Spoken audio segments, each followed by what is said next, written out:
अस्सलाम वालेकुम फ्रेंड्स, मेरा नाम है सुमेर और आप देख रहे हैं सब इसमें यूट्यूब चैनल। दोस्तों, इस दुनिया में किसी भी फील्ड में अपना नाम बनाना, अपनी पहचान बनाना बहुत मुश्किल है और ख़ास तौर पर शोबिज़ में आने के लिए आपके पास टैलेंट हो, आप खूबसूरत हो, बॉडी हो और आप मेहनती भी हो, उसके बावजूद भी आप इस फील्ड में अपना नाम नहीं बना पाते। उसकी वजह यह है कि चंद खानदान ऐसे हैं जिन्होंने शोबिज़ इंडस्ट्री में अपना होल्ड जमाया हुआ है। वो जिसे चाहते हैं प्रमोट करते हैं, जिसे चाहते हैं इस फील्ड से निकालना, उसे निकाल बाहर फेंकते हैं। ये जो आप सुनते हैं ना डायरेक्टर्स और प्रोड्यूसर्स की बातें, हम नए टैलेंट की तलाश में हैं, तो ये सब झूठ है। अगर ये सच होता तो टॉम क्रूज आज तक हीरो ना आ रहा होता, सलमान खान, शाहरुख खान और पाकिस्तान में हुमायूं सईद और शान, मोहम्मद राना हीरो ना आ रहे होते। ये भी ताया, चाचा और अब्बा जी के कैरेक्टर्स में आते होते हैं। लेकिन इन सब रुकावटों के बावजूद चंद ऐसे लोग हैं जिन्होंने अनथक मेहनत करके इस शोबिज़ इंडस्ट्री में अपना नाम बनाया और उनमें से आज मैं आपको 5 ऐसे लोगों के बारे में बताऊंगा जिन्होंने अपने कैरियर के पीक पर जाकर ऐसी गलती की जिसकी वजह से उनका कैरियर तबाह बर्बाद हो गया और आज वो गुमनामी की ऐसी जिंदगी बसर कर रहे हैं कि लोग शायद उनको भूल चुके हैं। तो मैं आज आपको 5 ऐसी सेलिब्रिटीज के बारे में बताऊंगा, लेकिन उससे पहले आप दोस्तों से गुजारिश है कि हमारे चैनल को सब्सक्राइब कर दें और बेल आइकन पर पप्पी जरूर कीजिएगा। तो चलते हैं पहली सेलिब्रिटी की तरफ। विवेक ओबराय एक मशहूर एक्टर और पॉलिटिशियन सुरेश ओबराय के बेटे हैं जिनकी वजह से इनको फिल्मों में काम मिला, लेकिन ये अपने गुड लुक्स और जबरदस्त एक्टिंग की वजह से बहुत ही जल्द बड़ी स्क्रीन पर छा गए। साथिया जैसी ब्लॉकबस्टर फिल्म के बाद विवेक का नाम बॉलीवुड के टॉप एक्टर्स में आने लगा और धड़ाधड़ बड़े बड़े प्रोड्यूसर्स ने इनको अपनी फिल्मों के लिए बुक कर लिया। इन दिनों विवेक और ऐश्वर्या ने एक फिल्म में एक साथ काम किया, जिसके बाद इन दोनों के अफेयर की खबरें फैलने लगी। जब यह खबर सलमान खान तक पहुंची तो वो आग बगोला हो गए, क्योंकि ऐश्वर्या इनकी गर्लफ्रेंड रह चुकी थी और सलमान अभी तक इनके बारे में काफी पॉजिटिव थे। सलमान खान ने शराब के नशे में विवेक को कॉल की और इनको जान से मार देने की धमकियों के अलावा बहुत जलील किया। अगले ही दिन विवेक ने एक प्रेस कॉन्फ्रेंस बुलवाई और खुलेआम सबको बताया कि सलमान ने मुझे फोन पर क्या कहा। विवेक को शायद लगा कि ये करने से सलमान का इमेज खराब हो जाएगा और इनके कैरियर पर काफी बुरा असर पड़ेगा, लेकिन हुआ इसके बिल्कुल उलट, क्योंकि इसके बाद तमाम प्रोड्यूसर्स ने विवेक को इन सब फिल्मों से निकाल बाहर फेंका जिनमें वो काम कर रहे थे, क्योंकि कोई भी सलमान खान को नाराज नहीं करना चाहता था। विवेक का कैरियर इस कदर बर्बाद हुआ कि इसके बाद या तो वो सिर्फ साइड रोल्स में आने लगे या फिर जिस फिल्म में वो हीरो होते वो बुरी तरह फ्लॉप हो जाती। नेक्स्ट है मंदाकिनी का शुमार 80s की टॉप की अदाकारों में होता था और फिल्म राम तेरी गंगा मैली से मशहूर होने वाली ये खूबसूरत अदाकारा अपने कैरियर के पीक पर थी। इन्होंने अपने 6 साल कैरियर में 40 से ज्यादा फिल्मों में काम किया और खास तौर पर ये अपने बोल्ड सीन्स की वजह से बहुत मशहूर थी। इनकी डिमांड बहुत ज्यादा थी और फिल्में भी इनके नाम पर बिकती थी, लेकिन फिर कुछ ऐसा हुआ कि रातों रात ही इनका जबरदस्त कैरियर चकनाचूर हो गया। दुबई में एक मैच में मंदाकिनी और दाऊद इब्राहिम को एक साथ बैठे हंसते खेलते मैच एंजॉय करते हुए लाइव टीवी पर दिखाया गया और फिर ये तस्वीर तमाम अखबारों में गर्दिश करने लगी और पूरा इंडिया इनके खिलाफ हो गया।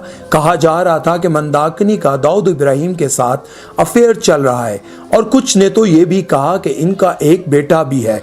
पुलिस मंदाकिनी से मिलना चाहती थी, लेकिन वो इंडिया वापस न आई।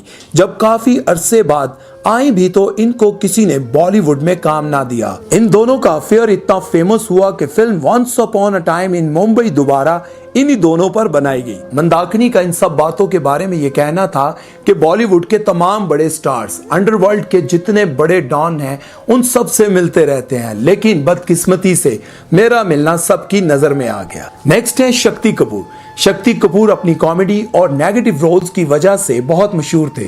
जवानी से लेकर बुढ़ापे तक इन्होंने तकरीबन हर मशहूर फिल्म में काम किया।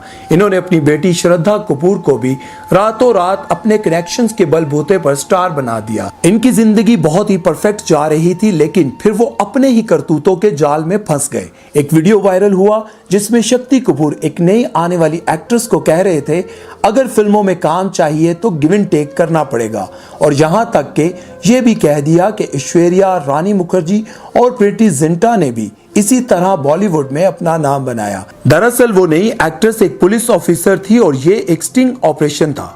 इसके बाद से शक्ति कपूर का चमकता हुआ कैरियर बर्बाद हो गया। कोई भी इनके साथ काम नहीं करना चाहता था क्योंकि कोई भी इनकी वजह से अपनी रेपुटेशन खराब नहीं करना चाहता था। लेकिन शक्ति कपूर ने इस सब के बारे में बस यही कहा कि मैं बेकसूर हूं और मुझे फंसाने के लिए ये सब ड्रामा रचाया गया है। श्रद्धा ने भी यही कहा कि मेरे वालिद बिल्कुल भी ऐसे नहीं हैं, ये सब झूठ है। हालांकि वीडियो में साफ साफ सब कुछ दिखाई भी दिया जा रहा है और सुनाई भी। नेक्स्ट है ममता कुलकर्णी। ममता कुलकर्णी का शुमार 90s की बेहतरीन अदाकाराओं में होता है।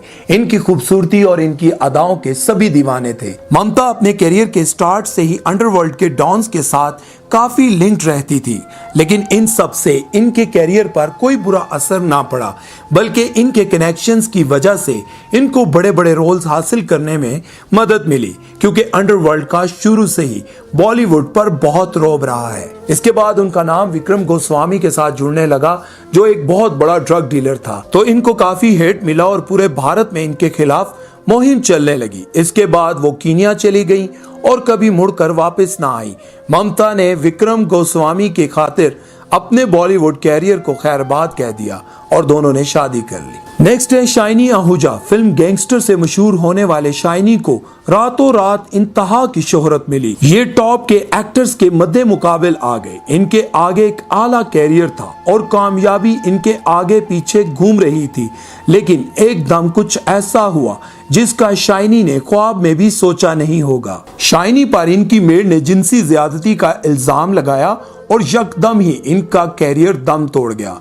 इनको कई सालों तक कोर्ट कचहरी के चक्कर काटने पड़े और काफी वक्त जेल की सलाहों के पीछे भी गुजारा। कई सालों बाद इनकी मेड ने केस तो वापस ले लिया, लेकिन कोई फायदा ना हुआ क्योंकि शाइनी का कैरियर बर्बाद हो चुका था। उसके बाद उन्होंने बहुत सारे डायरेक्टर्स और प्रोड्यूसर्स को काम की अपील की, लेकिन कोई भी उनके साथ काम करना नहीं चाहता था। शाइनी का इन सब बातों के बारे में ये कहना था कि मेरी रातों रात इतनी कामयाबी को देखकर फिल्म इंडस्ट्री के बड़े बड़े डॉन्स को ये खतरा लाक हो गया था कि कहीं ये हमारी जगह ना ले ले, और इन्होंने मेरे खिलाफ प्रोपेगेंडा किया और मेरी सालों की मेहनत को बर्बाद करके रख दिया। दोस्तों, बात यहाँ पर ये सोचने की आती है कि जब कोई इंसान अपनी मेहनत और लगन के साथ जब कामयाबी की सीढ़ियां चढ़ रहा होता है तो बहुत सारे लोगों को न जाने क्यों तकलीफ शुरू हो जाती है, क्यों उसके कैरियर के पीछे पड़ जाते हैं और उसको बर्बाद या बदनाम करने की कोशिश कर रहे होते हैं।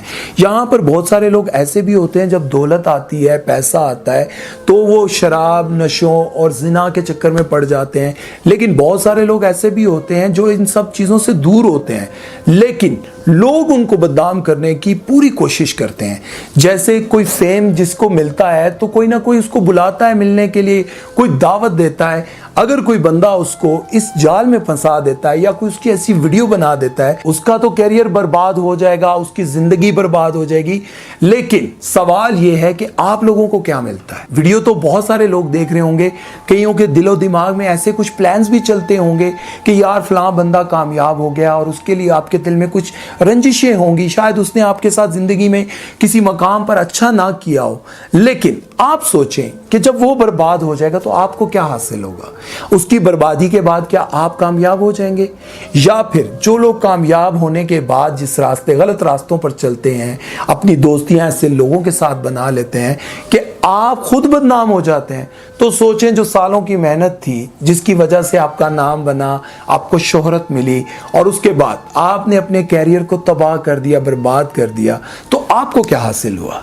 और दूसरा मैसेज, जो लोग दूसरों से जलकर ये बात सोचते हैं कि अगर ये कामयाब हो गया तो मेरा नाम ख़त्म हो जाएगा, तो यार सोचें, आपने अपना वक्त गुजारा है, आपने अपना नाम बनाया है, लोग आपको जानते थे, आपने अपना टाइम पूरा किया है, अब दूसरों को भी आगे बढ़ने दें। ये पूरी दुनिया में जो भी लोग मेरी वीडियो देख रहे हैं, ये मैसेज है यार कि अगर आप लोगों ने अपना वक्त गुजारने के बाद, अपना टाइम गुजारने के बाद आप लोगों ने नाम बनाया है, तो दूसरों को भी सपोर्ट करें, उनको भी आगे आने दें। उनकी भी ज़िंदगी है, उनकी भी फैमिली है, उनके भी ख्वाब हैं। ये ज़रूरी नहीं कि शोबिज़ में, दुनिया में किसी भी फील्ड में कोई आगे बढ़ना चाहता है तो उसकी मदद करें, क्योंकि ये बात आप याद रखें कि अल्लाह पाक जिसे चाहता है इज्जत देता है, अल्लाह ताला जिसे चाहता है जिल्लत देता है। तो आप किसी कामयाब इंसान की टांग क्यों